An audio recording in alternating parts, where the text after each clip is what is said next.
So, welcome to the Critical Focus channel, and tonight we have something a little bit different in store for you as I talk to my member Eggiwegs from Winnipeg, who is running both Warcry and Underworlds in his local community. I talk to him about community growth, his hobby journey, why he is drawn specifically to Warcry and Underworlds, but I also talk quite a lot about Bladeborn Warbands for Warcry and how that has helped him to ease new players into the hobby, how his gaming scene over in Winnipeg is looking. I obviously wanted to talk about his favorite warbands for both games. We touch a bit upon lore, and a good portion we talk about online resources for both experienced players and new players for both game systems. Before we roll the interview, I would very much appreciate if you would like the video. If you like it, share it with your community, comment if you want to see more stuff like this, and if you haven't already, subscribe to the channel as well. Now let's talk to Steve. So, first up, thanks for tuning in, and also huge thanks for supporting me as a member for several months, and the tokens you sent has already been put to good use. Yeah.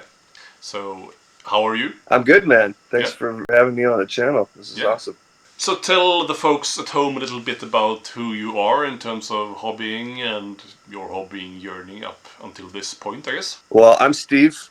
You might see me on some YouTube comment threads as Eggiwegs, producing, commentary interaction with the content creators and just trying to be ridiculous as possible. But yeah, I mean, I was kind of initially into, Star Wars war games back in the day, X-Wing, Star Wars Legion, and I'm a bit of a history buff as well too, and also play bolt action as well a fair bit.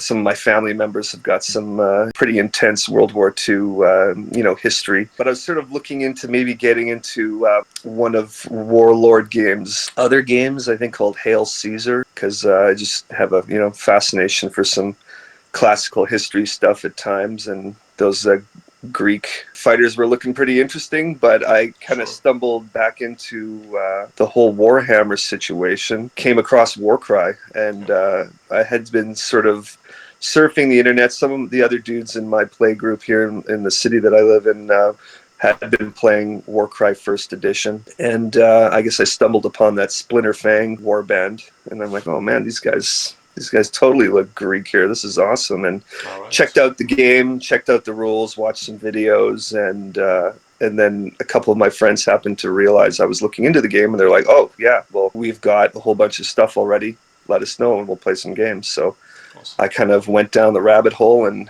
haven't popped my head out since, kind of thing. So so probably just after the Heart of Ghur box came out.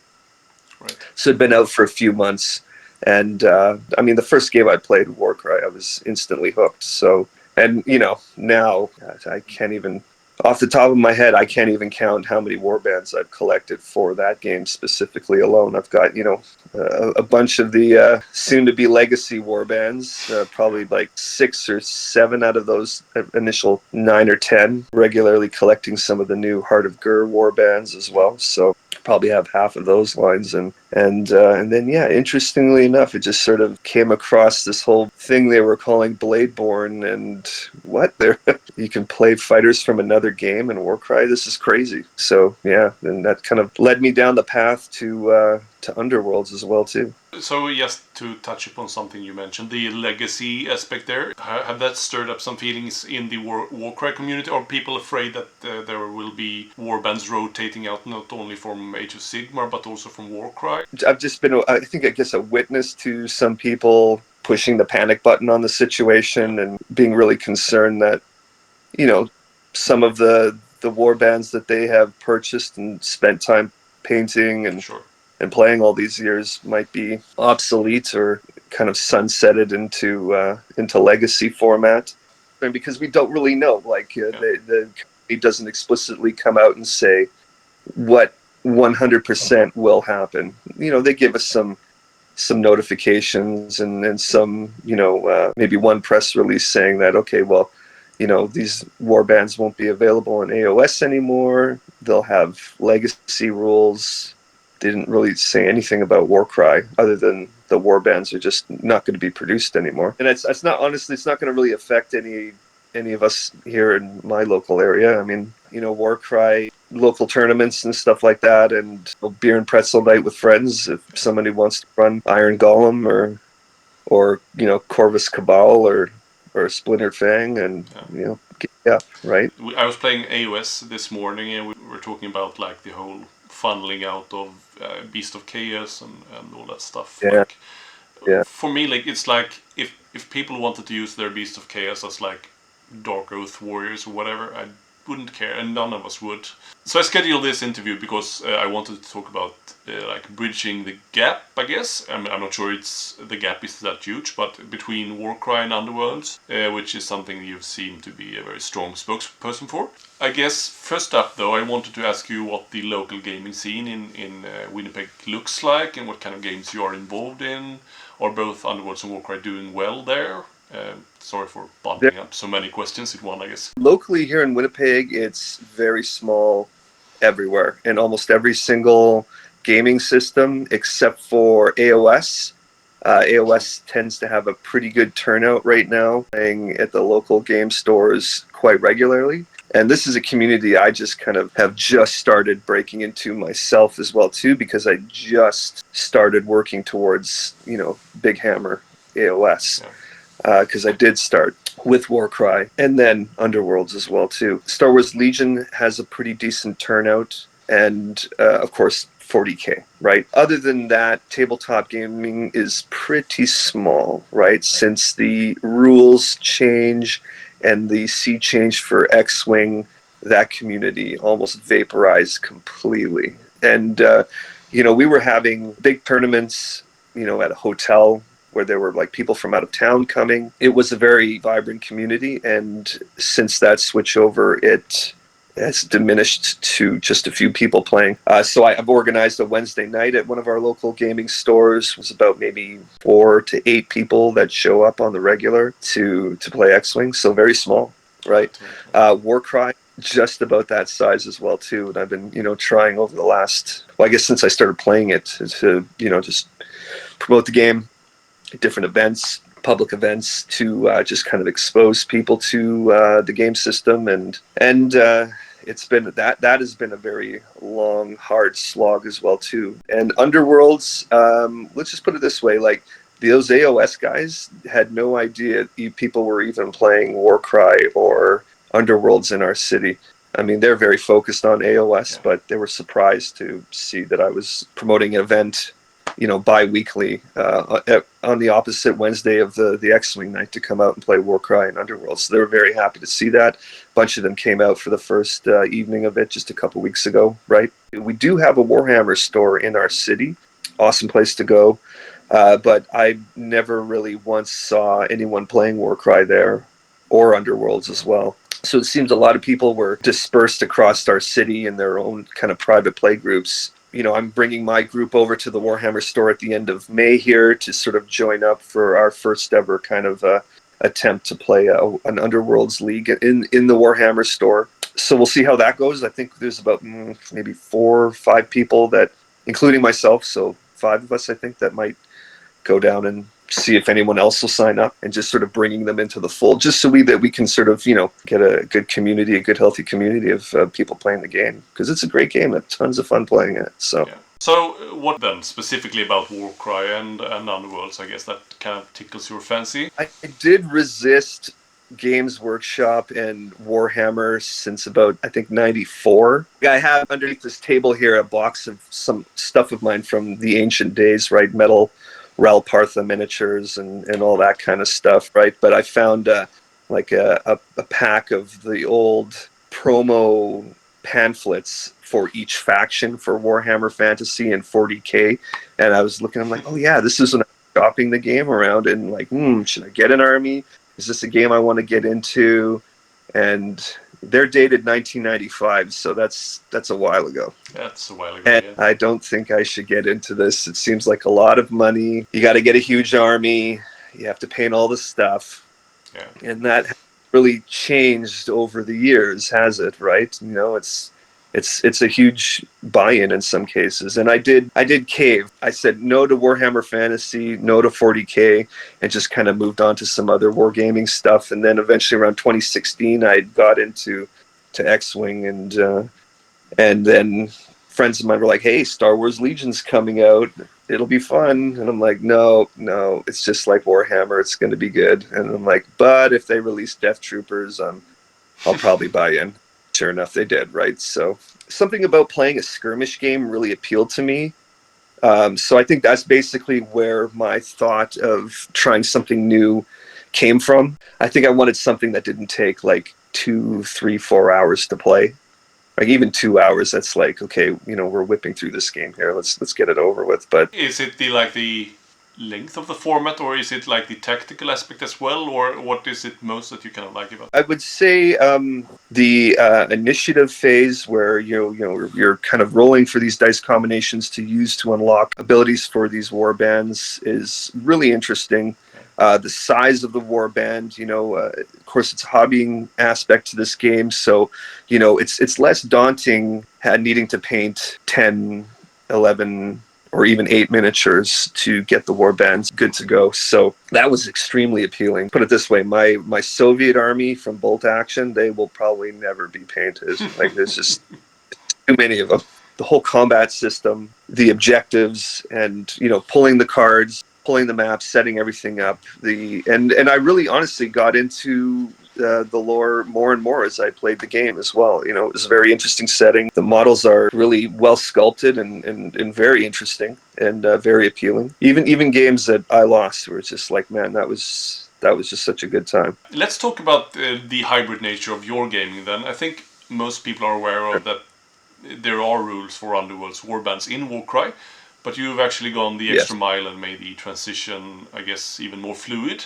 Well, yeah, the Bladeborn aspect of Warcry is extremely interesting because they kind of have special rules. The whole, like, adding a Bladeborn to your warband, you put the leader in first usually, right, and then you're allowed to bring other members of that warband in without paying the cost in your hero slots for that warband. And not every single warband has amazing stats. With some of their more chaff models, they're sort of smaller fighters, but they have a couple extra abilities.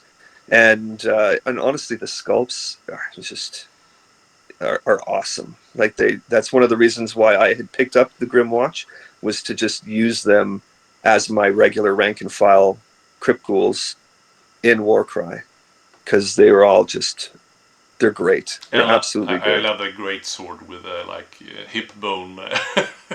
There was actually this dude who did an awesome conversion for that warband. Like, on the flip side of the actual base, I guess, you had the opposite model of how they saw themselves. So on the back side, they saw themselves as this regal prince. The bats were like this flock of birds and stuff like that. It was like awesome, but so much work. Yeah, that's totally awesome. I've used them in the narrative format as well too, even as my my narrative warband locally here, playing with some of my friends. And I've never really experienced that before, like two completely separate games. I guess, yes, they're still under GW, but you're able to bring both of these Underworlds fighters into Warcry and use them. I thought that was a really interesting spin on things. I guess when they released that Crypt of Blood starter set, I'll maybe get it. I mean, it's not really that good of a value for money. Like, you don't get a lot of terrain, so it's kind of lacking on that front. But the concept of just having those Underworld warbands in the starter box and having a game of Warcry with those Underworlds warbands only, just Bladeborn battles, was extremely interesting. It seemed like a really good setup for people who have never played these kind of games before to jump into the game fairly easily and have a kind of an even more streamlined game of Warcry compared to just the regular 1,000 point warbands, right? And I guess I kind of initially road tested it on my wife, because she's not into, originally never played stuff like this at all before. We play board games all the time with friends and family. She was interested in it. She had picked up the Corvus Cabal because she was extremely interested in how those dudes looked and stuff like that. But she hadn't played the game yet, and then I got her to play she wanted to play the sexy vampires. rather than the prudish truth seekers. So yeah, it was really easy for her to pick up the game, and she really enjoys how, she doesn't have to worry about a lot of models to worry about when she's sort of learning the game. There's just 4 models and in the warbands. So yeah, it was a really good time. An easy way for her, who've never played these games before, to learn the game and to play it. So, and she's been out to a few of our events that we've had locally here to play the game.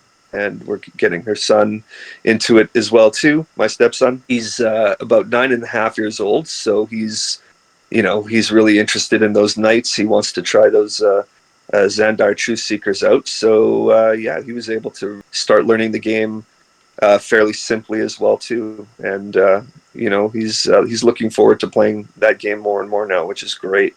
Awesome. So I thought they were onto something, even though they don't really they kind of talk about it when they marketed it, but they haven't really done anything more with it since. They've kind of discussed it briefly in some White Dwarf issues where you could have these Bladeborn battles, and they've given some objectives and some deployment maps and stuff like that that you can use for them. But I just kind of went through, so I have the whole Heart of Ghur season, all 4 boxes in various forms. But I did get all the cards from all 4 boxes, if anything. So I just went through all the Heart of Ghur cards and sort of, picked out some of the missions that I thought would be easy enough and not too complicated, or would suit that format really well. And so far, so good. A lot of them just tend to be the match play card, the more basic objectives here. So I picked out 6 different ones: No Mercy, Cursed Relic, Cut Off the Head, Treasure Hunters, Hidden Vault, and Ley Lines. And I've tried all of those ones so far, and we've had a good time playing this new Bladeborn format with those objectives, sort of outside what GW's kind of posted for their Bladeborn objective missions. And I've changed a couple of them in a way, like if there's 5 treasure tokens that normally you would be going for in the objective, we would just change it to 3. No worries. Just because there's fewer fighters, right? So we've got another one this Wednesday coming up. So we're going to get some different warbands on the table, different Bladeborn warbands on the table, and try them as well. So I think I've got through about maybe 8 or 10 of the Bladeborn warbands and tried them out in that format with these different objectives and stuff like that. And there's nothing that really screamed out that this was unfair or unbalanced or anything like that. So I think it's a really cool way for people to get into the game and to really streamline learning the game, just to offer something completely new and interesting. Have you tried that format at all yourself? No, I haven't actually, and I'm definitely interested in trying that way of playing out. But for a typical gaming day or night or whatever it is, do you play only singles, or do you have some tournament play going on, or how is it usually set up? Yeah, we're really interested right now, kind of capitalizing on those quick skirmish games to try and get a few games in the evening. So, we might play just, a 1v1 situation and try to get 2 or 3 matches in on the evening. And then other times we've got together and, even for regular Warcry, we've just put 2 mats together and had a 4-player game, right? For the Bladeborn battle format, we've done a few 3-player games as well too, which have just been total carnage. So yeah, I mean, we've multiplayer feels generally like beer pretzel type game. Really, we did AOS 3-player. It was a lot of fun, but it's just crazy. We never really complete a game. It's like, let's just call it here. We had fun. Everyone got to showcase something fun with their big fighters, and everyone's happier for it, basically. So. Yeah, absolutely. And that was pretty much the same for us. It was a good time. I mean, would I run it at like an event sort of thing? Probably not. It would just be us doing 1v1 battles or whatever like that to try and get through as many rounds as we could in the evening sort of thing. But in those 3-player battles do end up taking a lot longer to get through sort of thing, right? Because they're socializing and... So if we talk about Underworlds for a bit, do you play mostly Nemesis or Rivals in the games you've played over there? Or what seems to be the most popular way to play it at your locale? for us, it's kind of like a burgeoning community right now, at least in my world, in my reality, because we only have a few people playing it with us right now, and we're trying to find other players in the city to sort of grow the community a bit more. And because I have so many warbands, I'm kind of just like right now mostly playing rivals just to try the different warbands, see what they can do.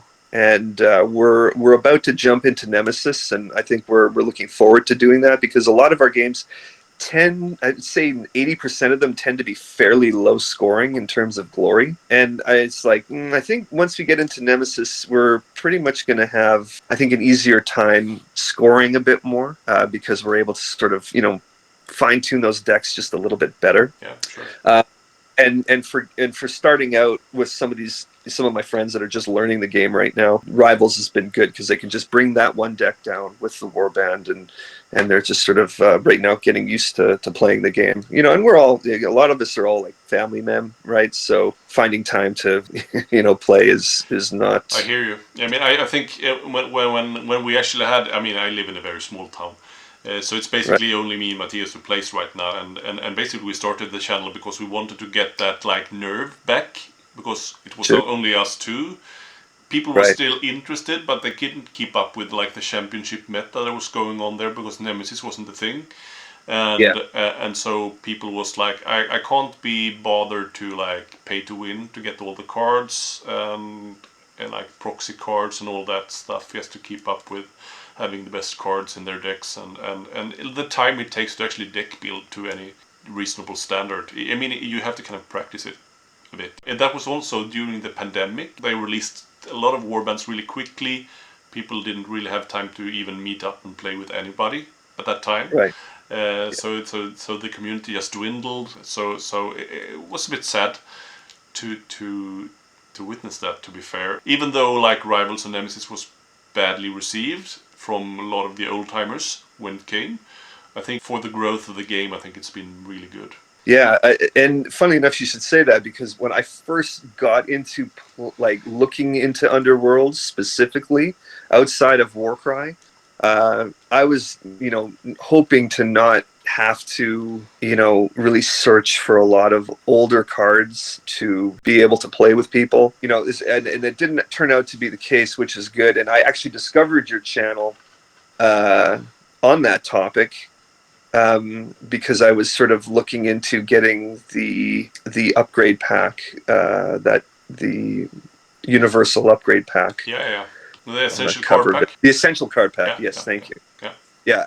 So I was sort of looking to see, if I could find some information on the internet about what was in the pack and whether it was worth buying and stuff like that, just to have as a universal deck that I could maybe do Nemesis with. And I think I sort of stumbled upon your review of the essential card pack where you're like, I don't know if this is a good thing. Or it's not usable in Nemesis, so it's obviously not a good thing for that format. So I think some of the cards haven't really aged well. I mean, they have aged well because they are still very good, but they are also so good that they are always staples, and I just think that's a bit boring. So, but I'm just kicking the dead horse, really. So already talked about it. So do you have like a favorite Underworlds warband to play in Underworlds and a favorite warband from Underworlds to play in Warcry?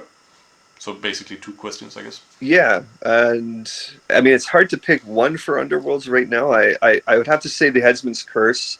Right. It was my first warband that I purchased specifically. I'm getting this warband, and I'm just going to jump right into Underworlds and play the game with the Headsman's Curse.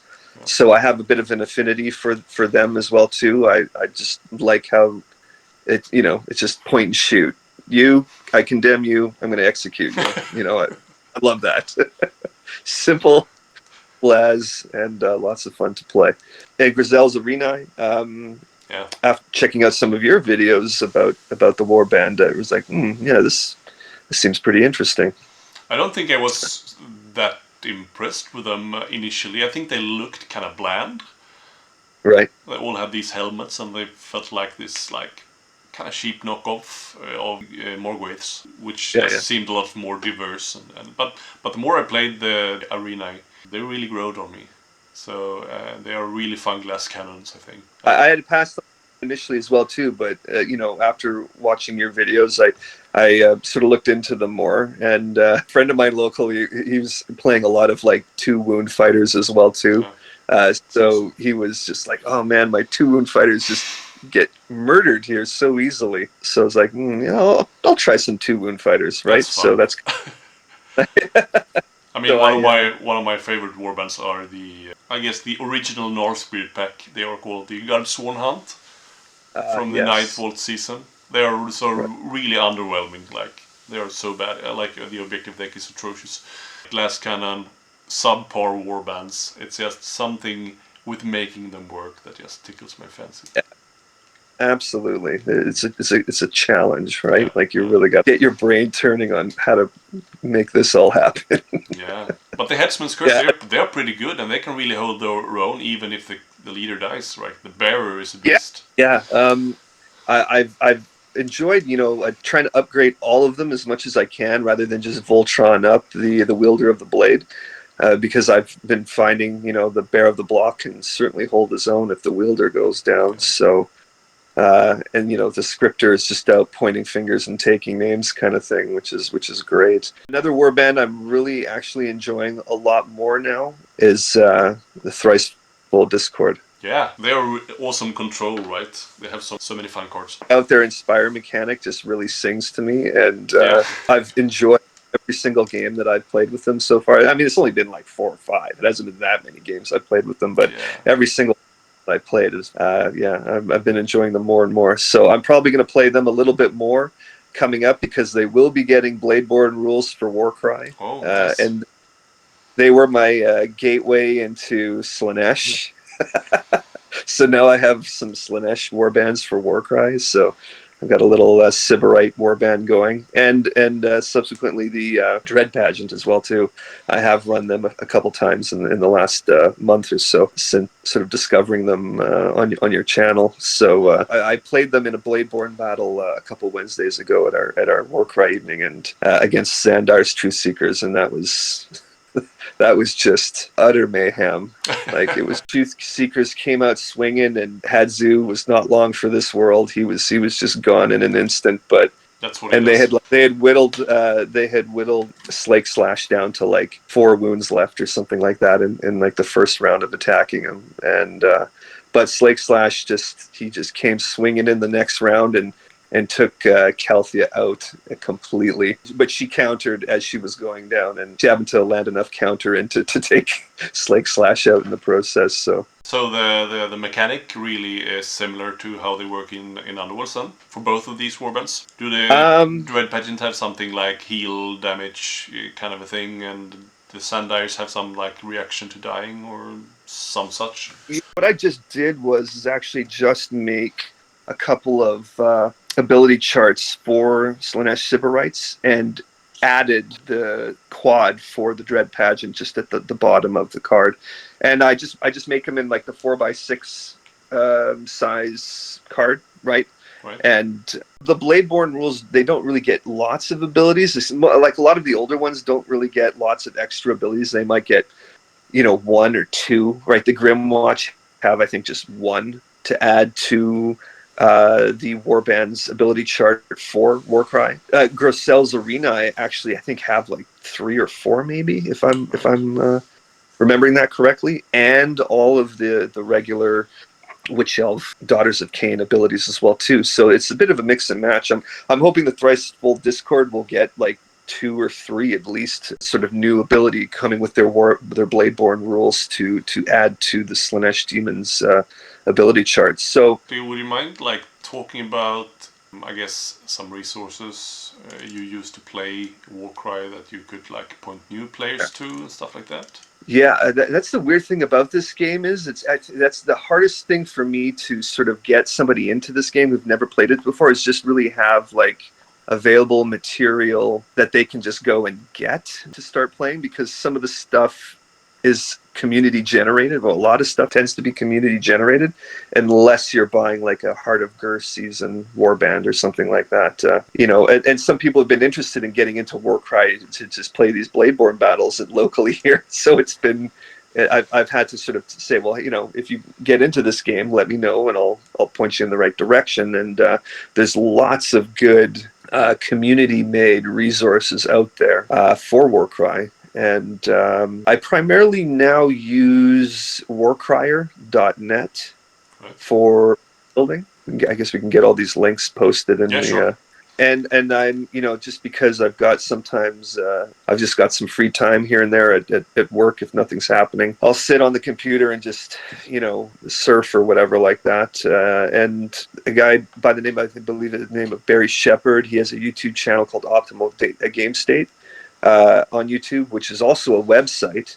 Optimal Game State. He has a Warcry card creator webpage, and this thing is just incredible resource. Just an incredible resource. You can make your own Warcry fighter cards, and you can customize them, different backgrounds. You can, alter the stats if you want to, bake in some divine blessings into your fighters that you're always going to use, right? And then output them as a PNG and get them printed up yourself. So that's a great website. He also has like a way to make ability charts, right? Which is how I primarily make all these ability charts now. And it's great. That's a huge community resource that I recommend to absolutely everybody who wants to, get into this game and sort of branch out a bit and make their own cards that they can just print out and use. Well, while talking about resources, I think we should also mention, because I've used it so much for Underworlds, the Underworlds DB is absolutely incredible. Where you can just input your format and you can kind of get this filter for what cards are includable. You can see all the fighters cards, the plot cards and all that. Yes, and even like community contributed decks for tournaments and stuff like that can also be found there, right? So that's awesome. I wouldn't be able to do most videos to the extent I do without that website. So they are definitely worthy of a shout out as well. So let's try to include all of these links, I guess. Yeah, another one that I use too is Wonderworlds. Yeah, Wonderworlds. W and then Underworlds. Yeah. That's actually another good resource that I use for checking out Nemesis decks and stuff like that too. You just pick up the faction rune mark, and then it'll bring up a whole list of Nemesis decks people have submitted with different combinations from different decks and stuff like that. So another valuable community resource tool is like all these YouTube channels and content creators out there. I frequently watch Off Meta Musing, I10. He's great. I love his videos. I'm a patron of him as well. And the Salty Sea puts out some really interesting videos. And those are very directed to like the more competitive side of things. Right. But they're still interesting to listen to, even if you're not competitive. Sure. As it does open up, a lot of, interesting thoughts and viewpoints into the game as well, too. And for Underworlds, I've just been paying largely attention to your channel, Critical Focus channel, and in Agents of Sigmar. Those between both of your channels, there's tons of great. Yeah. I mean, those lore videos that you were doing, those were awesome. Thank you. I guess most people who are into Underworlds are not here for the lore. I mean, most people maybe don't even know there is specific lore for the game. I mean, I just briefed over those pages when I started to play the game. But as I explore the mortal realms, I guess I going out on a tangent here. I was really into the whole Horus Heresy, and I've listened to not the whole series because it never ends really. I got very satiated by that whole grimdark future kind of setting, and wanted to kind of to really delve into the whole side of war for Age of Sigmar and stuff like that, right? And people were kind of bashing on Age of Sigmar lore generally, Age of Sigmar lore is bad. Fantasy is the thing, right? But I wanted to make my own opinion on it. But I started with listening to the whole end times transition into the Age of Sigmar universe. And I don't think everything is great there, but I think there's some really good stuff there. And for Underworlds, I think it's really underrated, the lore. It's really interesting. It's a precursor to like the bigger events in the whole Age of Sigmar universe and stuff like that. It really follows the main. It goes even before some stuff in the main storyline. Yeah, well, the lore at the time for Underworlds was, cyclically coinciding with Warcry. Yeah. Right. Ghur season and Norwood season for Underworlds. So, I'm wondering if when we get Warcry 3, if it'll have like a winter Death Gorge / Winter Maw kind of aesthetic to it. Who knows, right? Yeah, right. So, and that's kind of one of those things that kind of grasped my attention really in the initial phases of sort of branching the two games together for Warcry. It's like, well, there's also Gnarlwood stuff happening in Underworlds here. Like, what is this stuff? Like, okay, Grin Crack Loon Court, sure. What? Those guys look absolutely ridiculous. What are they about? So they do. I love the spore trumpet. It's awesome. Yeah. So, how would you then advise a new player to go about like constructing, not necessarily like an optimal list, but at least like something they wouldn't have a bad experience with, or like a functioning Warcry list? If we talk about like the standard like 1,000 points play kind of a deal. Yeah. So for traditional Warcry, I mean, in my experience, I've really just kind of led the people in the direction of like, here's a PDF of the different warbands. Just find something you think is cool and that really sings to you when you look at them. I mean, that's kind of how I started with Splinter Fang. Like, I saw those guys and I was like, oh, these guys look great. I'm going to try these guys out first, right? So I would say that's a good start for someone who's never played the game before, doesn't have any concept of the rules or anything like that. Just start with something that you think looks cool, as kind of something to just get you into the game, right? My wife, her maiden name is Corvino, right, which is an Italian twist of crow, right? That's part of their family herald or whatever. So, she has loved crows her whole entire life, and she saw the Corvus Cabal and was like, "Oh, this is it. These guys are the warband for me." And so she picked them up, painted them all, and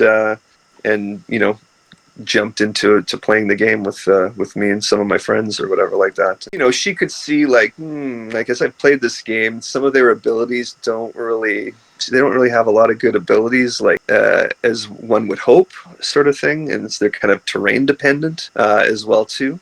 She started in her mind thinking, okay, I might need to maybe get into some other warbands here that I might have a less complicated time sort of grasping the abilities around. But for the initial stages of her learning the game, we didn't really concern ourselves too much with abilities and stuff like that as much. We got right into playing the game. And I mean, if you're a competitive player, you're just gonna look for what's good, what appeals to you, what's good, what's super efficient and stuff like that. And that's awesome. If that's how you want to get into playing Warcry and play it, like, that's a great way of I think Barry Shepard also has a Warcry stat page. We'll get you the link for as well too, that like charts out the efficiency of all the different warbands and Warcry. And I look at that myself sometimes as well too, because I'm kind of like in the middle of in competitive play, although I haven't really done any competing, just playing for fun. I think the good step would be to just sort of find something that really speaks to you aesthetically, and if you're into the lore and the lore really appeases to you as well too, then that's a great start, right? Because you can always, if you're not competing, you're just out to have fun with friends, right? So there shouldn't be any pressure, a crazy warband that smites all before it, Yeah, I guess a good way to look at it, kind of comparing it to Underworlds, is like start with rivals, like pick a warband you like, and then maybe tweak something, change someone out. It's similar to Nemesis, right? 100%. And then like Championship is like pick each fighter and really like, and I need this range and that stuff. Right. Also, for somebody learning as well too, if you're looking at the ability charts and you just find them to be really confusing, maybe just try and find a warband where you don't really have to worry too much about using the abilities really from the get-go, and just learn the game and get used to the different phases, and just getting through a game before you start getting really granular, because there's so many different warbands. It's really hard to keep track of all of them. It's very daunting, I think, if you're just getting into the game right now, and there is list upon list and faction upon faction and Grand Alliance here and a Grand Alliance there. So right now I'm sort of pointing somebody in the direction of just checking warbands out right now. They're really interested in coming out to the night, and they play D&D. They've never really got into something like this before at all ever. So I've just have them sort of looking through the PDFs on the Warhammer download page to see if there's anything there that kind of aesthetically appeals to them. And there's like a little bit of a lore blurb or whatever like that in every warband section, and then I got to give them a list of the warbands for Warcry 2.0 as well too. So they're just going to go through and see something that they find that might appeal to them, and then if I already have it, great, I'll just bring it out for them to try, and start learning the game from there. So it's just kind of like really about like lowering that floor for people, right? Because I think especially for like bringing someone in from the whole like RPG community, which I'm also like game mastering in Pathfinder. So if I were to like introduce one of them to this, I would definitely start with lore and looks of the warbands and the feel. Because I know that that's their jam, right? So that's definitely... If I start talking about numbers, the first thing I do, I will just lose them instantly. Exactly. Like this person I'm shopping these warbands out to right now is a Pathfinder player. All right. And she's just... They're looking for something that you can just like have fun and like have some kind of resolution to in an evening. You know what I mean? Like it's this endless journey with this character that you're constantly on.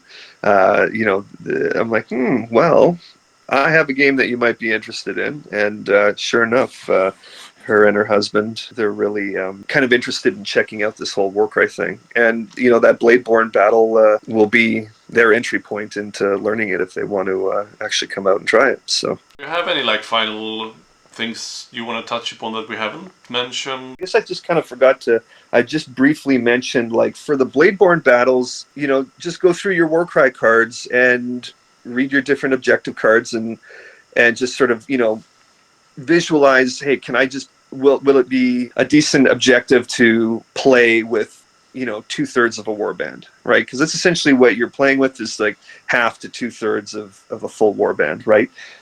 So I had picked up those.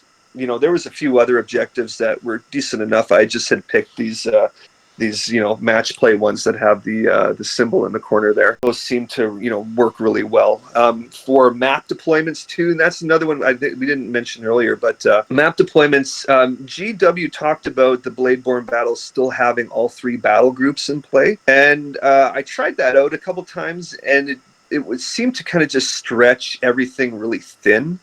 For the most part, because we had a lot of like 4 fighter warbands, a couple 5s. Like if you use Domatan Stormcoven, there's only 3 fighters in that warband, as an example, right? Yeah. It'll be the Q for like Thrice Full Discord or whatever, right? Yeah. So what I basically did was just eliminate one of the battle groups and just did hammer and shield, right? Sure. You could do dagger and shield, whatever, right?